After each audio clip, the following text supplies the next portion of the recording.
ممبئی کے ساحل سے نگاہ سمندر پر پڑتے ہی سفید میناروں اور گنبدوں والی اس دلکش درگاہ پر پہنچنے کے لیے تقریباً 8 کلومیٹر پیدل مسافت طے کرنا پڑتی ہے۔ صوفی بزرگ سید پیر حاجی علی شاہ بخاری کی آخری آرام گاہ پر ہزاروں کی تعداد میں زائرین نذرانہ عقیدت پیش کرنے آتے ہیں۔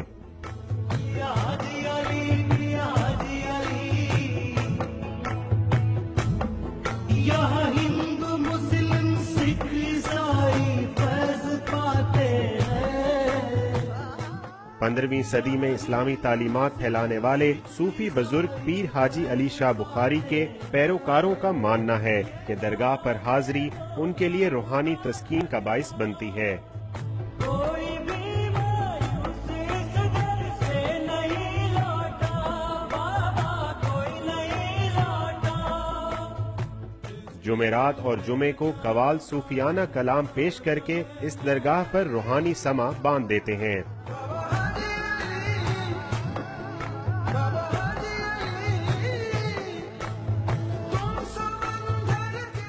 T20 ورلڈ کپ میں نیوزی لینڈ کی مسلسل دوسری فتح۔